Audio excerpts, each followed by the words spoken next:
Hello my D students, आपका पुनः आज के इस नए वीडियो में स्वागत है। और आज के इस वीडियो में हम क्लास 10th मैथ्स एनसीईआरटी का अध्याय 1 की प्रश्नावली 1.1 का लास्ट सवाल 5वां देखने वाले हैं, जो कि है यूक्लिड विभाजन प्रमेयिका का प्रयोग करके दर्शाइए कि किसी धनात्मक पूर्णांक का घन 9m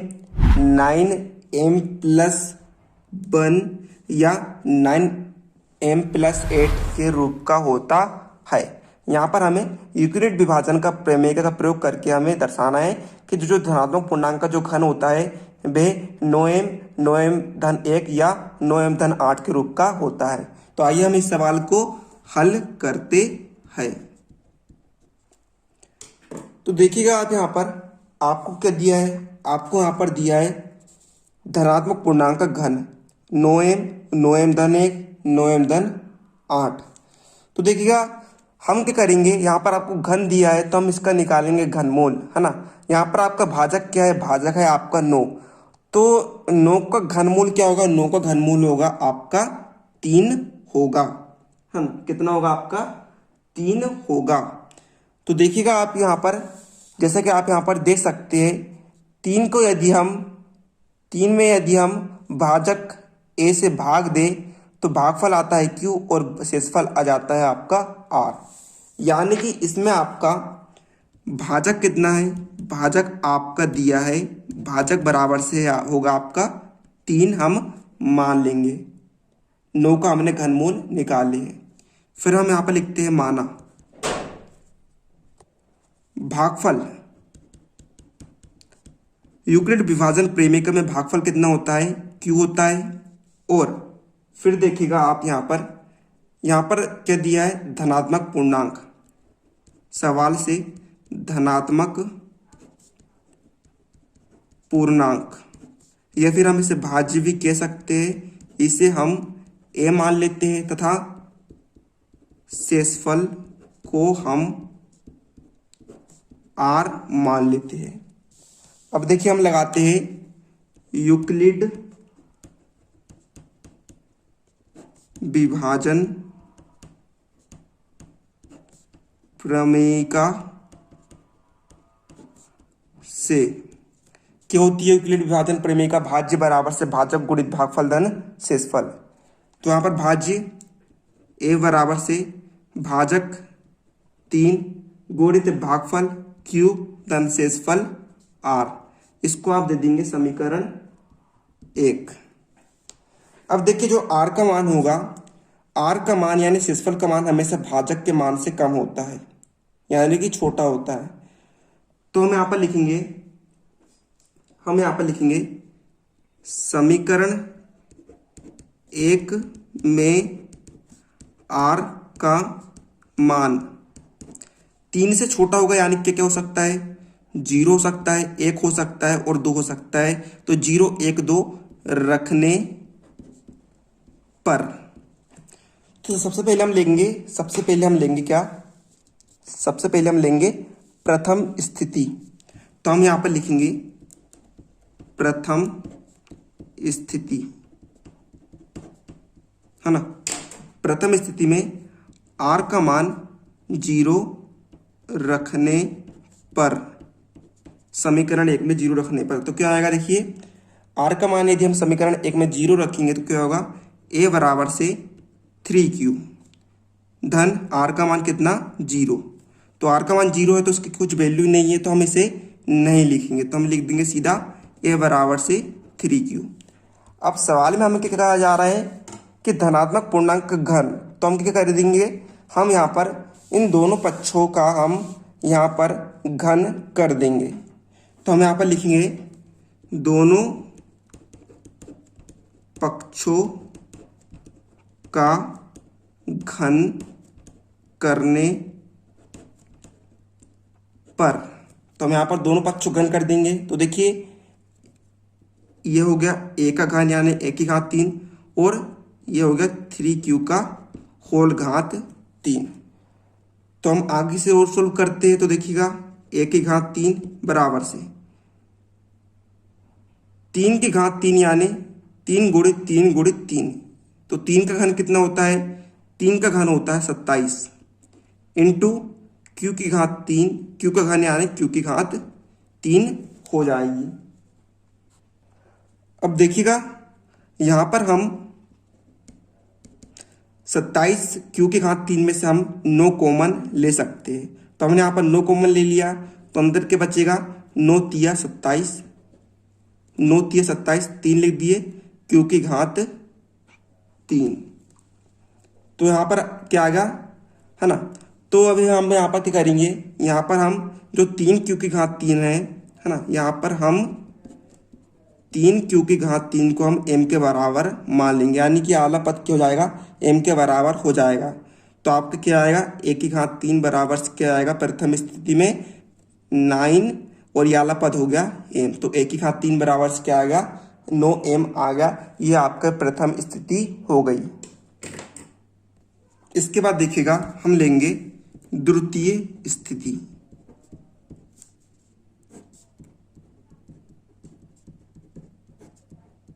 द्वितीय स्थिति में r का मान 1 रखने पर समीकरण 1 में, है ना, तो r का मान हम 1 रखेंगे समीकरण 1 में, क्या हो जाएगा, a बराबर से 3q का 3q प्लस r का मान 1, ये हो गया। अब सवाल के अनुसार पुनः हम क्या करेंगे, दोनों पक्षों का घन कर देंगे, तो हम यहाँ पर लिखेंगे दोनों पक्षों का घन करने पर। तो हम दोनों पक्षों का घन करते हैं, तो देखिएगा a का घन क्या होगा, a की घात 3 बराबर से इनका घन क्या होगा, 3q प्लस 1 का होल घात 3। तो आप यहाँ पर देखिएगा इसमें सर्व समीकरण लगेगी a प्लस बी की होल घात 3, इसको हम a मान लेंगे, इसको हम b मान लेंगे, है ना। क्या हो जाएगा, a प्लस बी की होल घात 3। तो हम यहाँ पर लिखेंगे सर्व समीका a प्लस बी की होल घात 3 बराबर से क्या होता है, a प्लस बी की होल घात 3 बराबर से क्या होता है, a की घात 3 धन b की घात 3 धन 3ab कोष्टक में a प्लस b होता है। क्लियर, इतना आपकी सर्व समीकरण होती है। तो इसका हम प्रयोग करेंगे, तो हम यहाँ पर लिखेंगे का प्रयोग करने पर। तो यहाँ पर a की घात 3 का a की घात 3 बराबर से ये, इसको हमने a माने, इसको हमने b माने, तो देखिएगा a की घात 3 यानी 3q की होल घात 3 प्लस b की घात 3 यानी 1 की होल घात 3 प्लस 3 का 3, a यानी 3q, b यानी 1 को लिखा नहीं जाता है, हाँ, और कोष्टक में क्या आएगा, a यानी 3q प्लस b यानी 1, ये आपका हो गया। इसके बाद हम इसे आगे और सोल्व करेंगे, तो 3 की घात 3 यानी 27 और q की घात 3 यानी q की घात 3। एक का घन कितना होता है, एक ही होता है, धन 3 तिया यहाँ पर क्या हो जाएगा, 3 तिया 9, है ना, 3 तिया 9 और q कोष्टक के अंदर क्या बचा, 3q प्लस 1। तो इसका आगे हम इसे और सरल करते हैं, तो देखिएगा आप यहाँ पर a की घात 3 को हमने a की घात 3 लिख दिया बराबर से 27 q की घात 3 का 27 q की घात 3, इससे हम पहले लिख देते हैं। तो देखिएगा 9q कोष्टक में 3q धन 1, और ये जो 1 है हम इसे इसके बाद में लिख देते हैं। इसके बाद देखिएगा a की घात 3 बराबर से इसमें से हम 9 को कॉमन ले लेते हैं, तो हमने यहाँ पर 9 को कॉमन ले लिया है। तो अंदर देखिएगा 9 तिया 27, तो 3 q की घात 3 का q की घात 3, यहाँ पर 9 कम 9, तो 1 को लिखा नहीं जाता है, बचा क्या, q बचा, और अंदर 3q प्लस 1। तो ये हो गया कोष्टक बंद, और बाहर के बचा आपका धन 1 बचा। इसके बाद और सरल करते हैं, तो a की घात 3 बराबर से 9, 3 क्यू की घात 3 प्लस इस क्यू का हम इन कोष्टक के अंदर गुणा कर देते हैं। तो देखिएगा 3 क्यू का हम क्यू में गुणा करेंगे तो क्या आएगा 3 क्यू का whole square plus Q into 1 क्या हो जाएगा क्यू हो जाएगा और बाहर धन 1 का धन 1। अब हम यहाँ पर क्या करेंगे, यहाँ पर हम ये जो पद दिख रहा है आपको 3 क्यू की घात 3 plus 3 Q square plus Q, इसको हम m के बराबर मान लेंगे। तो हम यहाँ पर लिख देंगे a की घात 3 बराबर से 9, ये वाला पद को हमने क्या माने है m, तो हम यहाँ पर लिख देंगे m प्लस 1। तो ये आपकी द्वितीय स्थिति हो जाएगी। क्लियर। इसके बाद हम बढ़ते हैं तृतीय स्थिति की तरफ, है ना। इसके बाद हम बढ़ते हैं तृतीय स्थिति की तरफ। तो हम यहाँ पर लिखेंगे तृतीय स्थिति, है ना। तृतीय स्थिति में हमने क्या करते, तृतीय स्थिति में हमने r का मान यानी 2 को समीकरण 1 में रख देते थे। तो हम यहाँ पर लिखेंगे r बराबर से, है ना, r बराबर से 2 रखने पर, r का मान 2 रखने पर समीकरण 1 में क्या आया था, a बराबर से 3q प्लस 3 आएगा, है ना, 3q प्लस 2 आएगा।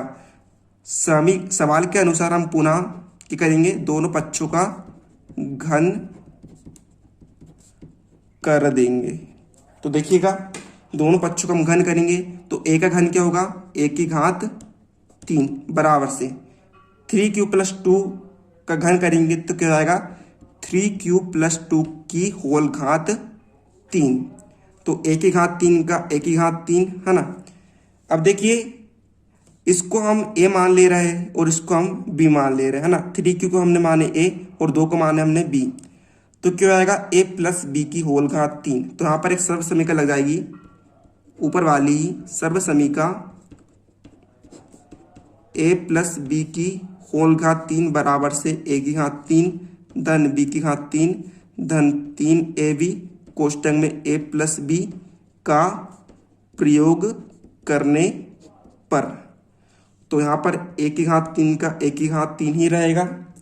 इसके बाद यहाँ पर देखिएगा इसको मैंने माने थे a, इसको माने थे हमने b। तो देखिएगा a की घात 3 यानी 3q की होल घात 3 धन b की घात 3 यानी 2 की होल घात 3 धन 3a यानी 3q कोष्टक आप लगा सकते हैं, b यानी 2 और यहाँ पर कोष्टक में a प्लस b यानी 3q प्लस 2।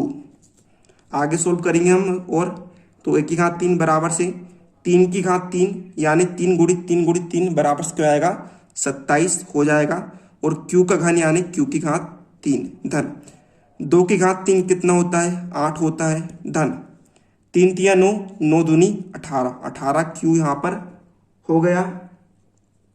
ठीक है, अंदर क्या बचा आपका 3q प्लस 2 बचा। इसके बाद a की घात 3 बराबर से देखिएगा आप यहाँ पर हम क्या करेंगे, इसके बाद 27q की घात 3 लिख देंगे धन इसको हम पहले लिख देंगे, आले पद को हम पहले लिख देंगे तो 18q कोष्टक में 3q प्लस 2 और जो 8 है इसको हम बाद में लिख देंगे। तो a की घात 3 बराबर से अब देखिए यहाँ पर हम पुनः 9 को कॉमन ले लेंगे तो अंदर बड़ा कोष्टक लगा देंगे। 9 तिया कितना होता है 27 होता है तो 3 आ गया और q की घात 3 का q की घात 3 धन 9 दूनी कितना होता है 18 में 9 का भाग कितने बार जाता है 2 बार जाता है तो 2 हो गया और q का q अंदर 3q प्लस 2 का 3q प्लस 2 जैसा का वैसा और बाहर धन 8 का धन 8। इसके बाद a की घात 3 बराबर से 9 3q की घात 3 धन 2q का हम इस कोष्टक के अंदर वाले पदों में गुणा कर देंगे। तो देखिएगा 3 दूनी 6 और q इंटू q का वर्ग धन 2 दूनी 4 और q का q और बाहर धन 8 का धन 8। पुनः हम यहाँ पर क्या करेंगे, यहाँ पर हम इतने पद को हम m मान लेंगे, यानी कि 3q की घात 3 धन 6q का वर्ग धन 4q बराबर से हम m मान लेंगे। तो क्या हो जाएगा, a की घात 3 बराबर से 9। इतने पद को हमने m माने तो हम लिख देंगे m धन 8। तो यहाँ पर आपका तृतीय स्थिति में क्या आ गया, a की घात 3 बराबर से 9m धन 8।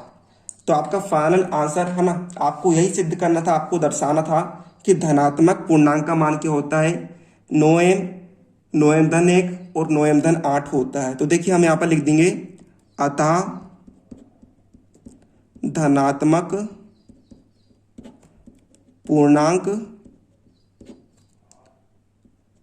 का घन, प्रथम स्थिति में क्या था आपके पास 9m आया था, द्वितीय स्थिति में आपका 9m धन 1 आया था, और तृतीय स्थिति में आपका देखिए 9m धन 8 आया है। तो हम यहाँ पर लिख देंगे या 9m धन 8 के रूप का होता है।